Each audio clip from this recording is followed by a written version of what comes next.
I'm Karen Chad, Vice President of Research at the University of Saskatchewan, and also a professor in the College of Kinesiology.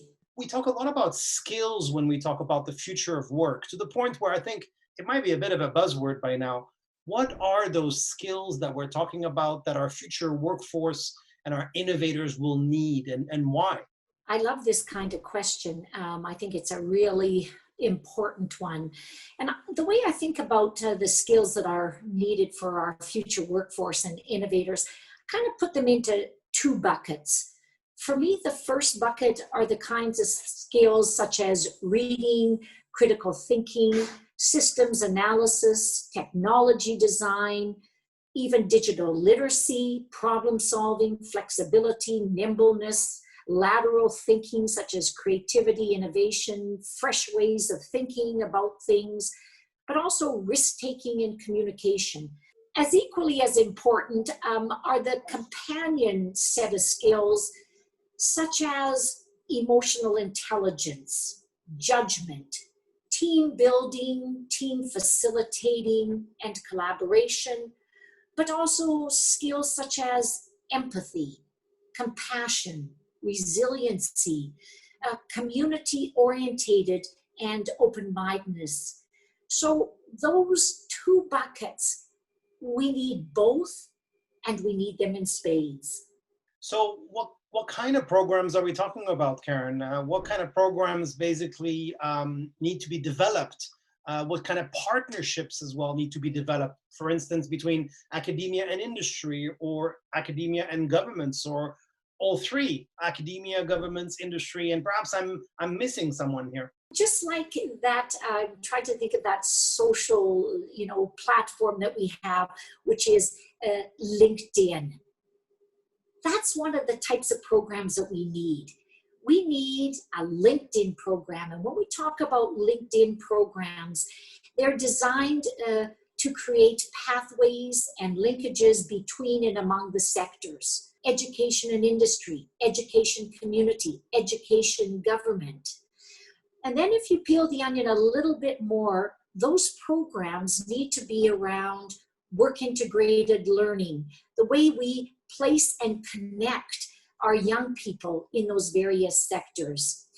It also needs to be able to have programs for lifelong learning, for reskilling, retooling.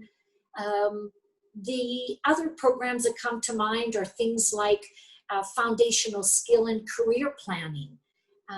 Those need to be built in, starting right at level K, kindergarten to grade 12.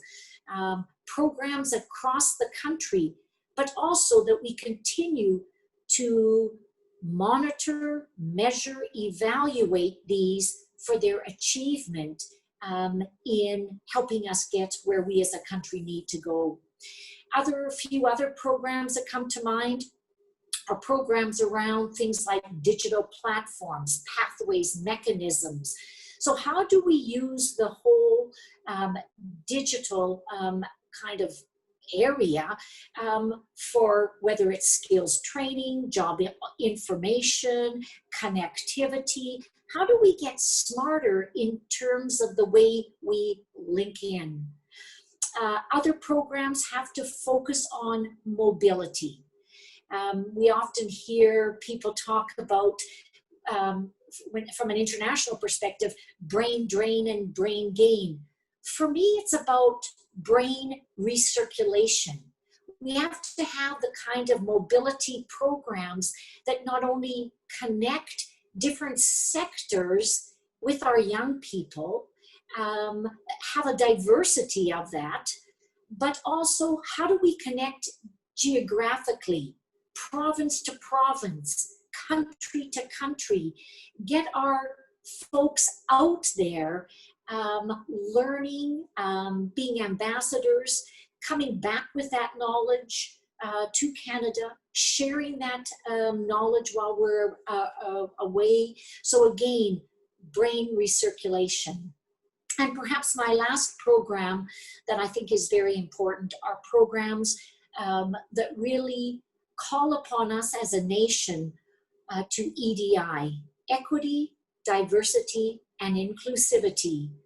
our attention to EDI, our commitment to EDI, but also programs that are action for EDI. So that's a little potpourri of some of the programs that come to mind. I just want to ask you basically if you have any other recommendations, let's say, for instance, industry or government or employees or students or any other party that perhaps you haven't touched on. I think as we think about Canada's future, I think we have to think about globally and nationally, what do we need as a country generally? And then to break it down into each of us, our own responsibility. So when I think about, sectors such as industry or employers, some of the things that come to mind are trying to encourage an environment or an attitude or an ethos around hiring for core skills over hiring over credentials. So core skills over credentials. I mentioned earlier the necessity for employers and industry to have real and formal interconnecting programs with K-12 and post-secondary institutions. I think we have to do a better job of investing into research and development, and that investment needs to include the people part of R&D, the programmatic part of R&D, and of course the type of environment that is necessary for people to succeed around R&D.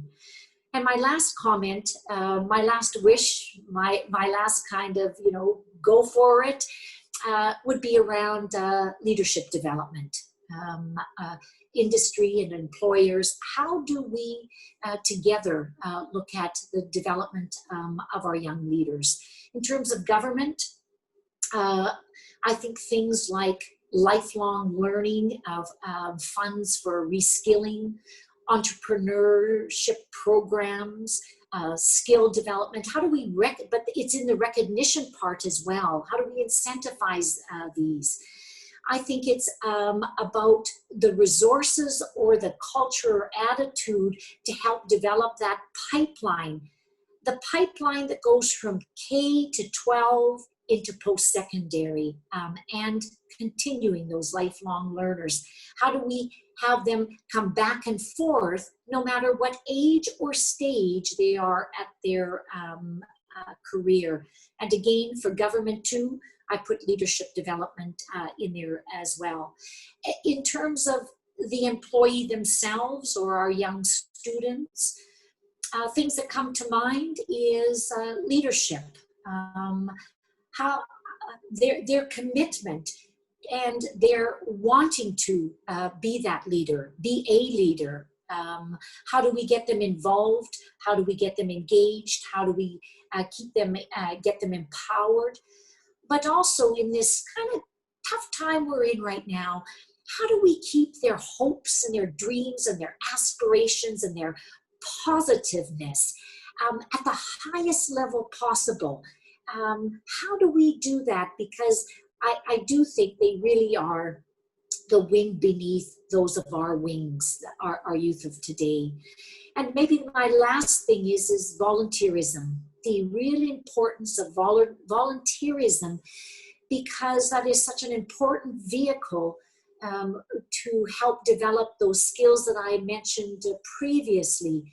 Not only the hard, some people refer to them as the hard skills, but those skills of compassion, empathy, team, sense of community, hope, inspiration, how youth always brings, that into a community. So how do we get that to happen?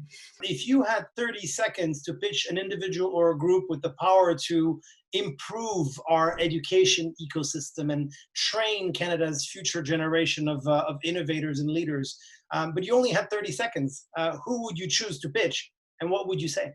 You know, it's such a great question, and it probably takes a lot longer answer, but here, let me give it a try. I think our greatest priority as a country right now should be in the investment in our youth and in leadership. I'd love to quote, you know, that beautiful RBC report, Humans Wanted.